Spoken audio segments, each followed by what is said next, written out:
30 जून 1908 की सुबह साइबेरियाई ताइगा के दूर दराज इलाके में किसी भी आम दिन की तरह शुरू हुई थी। पोर्ट कामेनाया तुंगुस्का नदी के ऊपर आसमान एकदम साफ और बेदाग नीला था। स्थानीय एवेंकी शिकारी समुदाय अपने बारहसिंघा की देखभाल कर रहे थे, आधुनिक होती दुनिया की हलचल से हजारों मील दूर, पूरी तरह अलग थलग। लेकिन सुबह 7:14 पर आसमान अचानक जोरदार तरीके से फट गया। गवाहों ने ऊपर देखकर बताया कि जैसे आसमान से एक दूसरा सूरज उतर रहा हो। वो एक तेज नीला सफेद चमकदार प्रकाश था जो असंभव गति से आगे बढ़ रहा था। 40 मील दूर वनावारा के व्यापारिक केंद्र में एक स्थानीय व्यक्ति अपनी बरामदे में बैठा था, जिसे अचानक उसकी कुर्सी से जोरदार तरीके से उछाल दिया गया।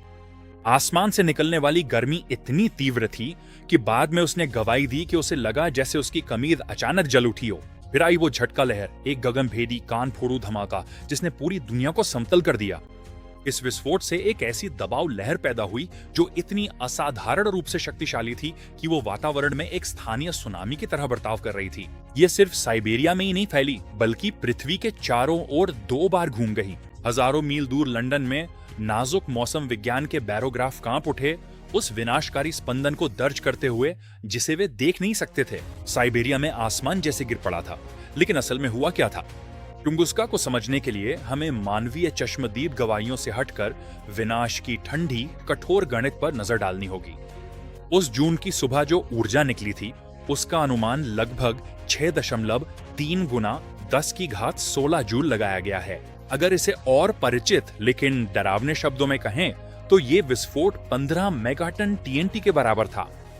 ये हिरोशिमा पर गिराए गए लिटिल बॉय परमाणु बम की विनाशकारी शक्ति से लगभग 1000 गुना अधिक था। इस घटना का प्रभाव बहुत ही भयानक था। 2150 वर्ग किलोमीटर के क्षेत्र में, जो आधुनिक टोक्यो के आकार के बराबर हैं, 80 मिलियन परिपक्व चीड़ और लार्च के पेड़ तुरंत जलकर राख हो गए और जमीन पर समतल गिर गए। जब आधुनिक सुपरकंप्यूटर विस्फोट के तरंग का मॉडल बनाते हैं तो गिरे हुए पेड़ एक अलग विषम तितली जैसी आकृति दिखाते हैं। इसके बजाय इसमें एक दिशा में गति थी जो नीचे और बाहर की ओर प्रक्षिप्त थी, जैसा कि कोई वस्तु कम कोण पे यात्रा करते हुए अपने हिंसक अंत तक पहुंचती है। फिर भी इस सारी स्थानीय तबाही के बावजूद रूसी साम्राज्य की अलग थलग स्थिति, उसके बाद प्रथम विश्व युद्ध और बोल्शेविक क्रांति की अराजकता के कारण लगभग 2 दशकों तक वैज्ञानिकों ने इस केंद्र बिंदु का दौरा नहीं किया। वो दैत्य ताइगा में सोया रहा, अपनी सबसे बड़ी रहस्य की रक्षा करता हुआ। 1927 तक ऐसा नहीं हुआ जब रूसी खनिज विज्ञानी लियोनिद कुलिक ने तुंगुस्का बेसिन में पहली वैज्ञानिक अभियान का नेतृत्व किया। कुबलिक एकमात्र तार्किक परिकल्पना से प्रेरित थे। इतने बड़े विस्फोट का कारण जरूर कोई विशाल लौह उल्कापिंड रहा होगा। उन्हें उम्मीद थी कि उन्हें एक विशाल प्रभाव गड्ढा मिलेगा, शायद कई किलोमीटर चौड़ा, जिसमें बाह्य अंतरिक्षीय लोहे की संपत्ति छुपी होगी। कठिन दलदल और मच्छरों से भरे जंगलों से गुजरने के बाद कुलिक आखिरकार केंद्र बिंदु तक पहुंचे। लेकिन वहां कोई गड्ढा नहीं था, वहां कोई छेद नहीं था, वहां कोई उल्कापिंड नहीं था। इसके बजाय कुलिक को एक ऐसी विचित्रता मिली जिसने सारी उम्मीदों को चुनौती दी। विनाश के ठीक गणितीय केंद्र पर पेड़ गिरे हुए नहीं थे, वे पूरी तरह से सीधे खड़े थे। उनकी शाखाएं और छाल तीव्र गर्मी और एक सीधी हवा के धमाके से जबरदस्त तरीके से उखड़ गई थी, जिससे वे जले हुए टेलीग्राफ के खंभों के जंगल जैसे दिख रहे थे। एक विश्व स्तरीय खगोल भौतिक विज्ञानी के लिए ये खड़े पेड़ ही इस रहस्य की कुंजी हैं। ये साबित करते हैं कि वो वस्तु कभी जमीन से नहीं टकराई। अब हम जानते हैं कि तुंगुस्का एक वायुमंडलीय विस्फोट था, एक ब्रह्मांडीय घुसपैठिया जिसका अनुमानित व्यास 50 से 60 मीटर था, 15 किलोमीटर प्रति सेकंड की रफ्तार से पृथ्वी के ऊपरी वायुमंडल में टकराया। उस गति पर वायुमंडल खुद एक ठोस ईंट की दीवार जैसा व्यवहार करता है। जैसे ही पथरीला क्षुद्रग्रह नीचे गिरा, उसके अग्रभाग पर बनने वाला वायु गतिकीय दबाव चट्टान की संरचनात्मक मजबूती से कहीं अधिक हो गया। 5 से 10 किलोमीटर की ऊंचाई पर उस वस्तु ने एक विनाशकारी संरचनात्मक विफलता का अनुभव किया, जिसे पैनकेक विकृति कहा जाता है।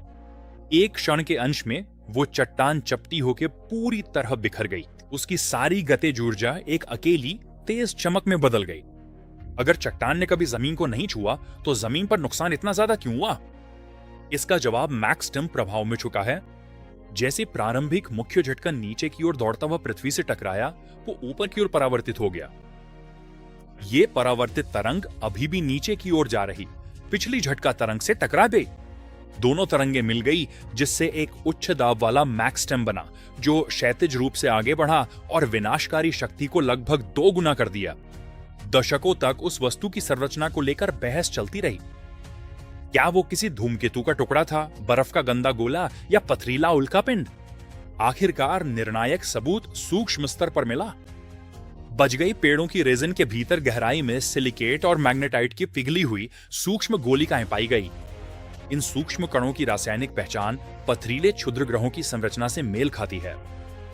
जिस हथियार ने ताइगा को समतल कर दिया वो गहरे सौर मंडल से आया एक पत्थर था।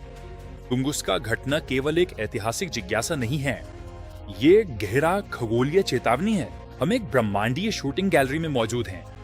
साल 2013 में जब एक उल्का रूसी शहर चेल्याबिंस्क के ऊपर फटा तो दुनिया को इस सच्चाई की याद दिलाई गई। उस विस्फोट ने खिड़कियां तोड़ दी और 1000 से अधिक लोगों को घायल कर दिया। फिर भी चेल्याबिंस्क उल्का केवल लगभग 20 मीटर चौड़ा था, जो तुंगुस्का प्रभावक के आकार का एक छोटा सा हिस्सा मात्र था। अगर तुंगुस्का वस्तु केवल 4 घंटे और 47 मिनट बाद आई होती तो पृथ्वी के घूमने के कारण सेंट पीटर्सबर्ग ठीक उस वायु विस्फोट के नीचे आ जाता। मानव सभ्यता का एक प्रमुख केंद्र 1 मिलीसेकंड में नक्शे से मिट जाता और मानव इतिहास की दिशा हमेशा के लिए बदल जाती। आज खगोलशास्त्री आकाश को स्कैन करते हैं, ग्रह रक्षा के नाम पर पृथ्वी के पास के क्षुद्र ग्रहों की सूची बनाते हैं। हमारे पास अंधकार में झांकने की तकनीक है। कैमरा धीरे धीरे पीछे हटता है, पृथ्वी को तारों के समुद्र में एक छोटी नाजुक नीली संगमरमर की तरह छोड़ता है। उस चकाचौंध भरी नीली रोशनी की याद अब भी बनी हुई है। ये हमारे अस्तित्व का एक मौन प्रमाण है और ब्रह्मांड का एक ठंडा सच भी। तुंगुस्का जैसी घटना की बात हो तो ये कभी अगर का सवाल नहीं होता, ये केवल कब का सवाल है।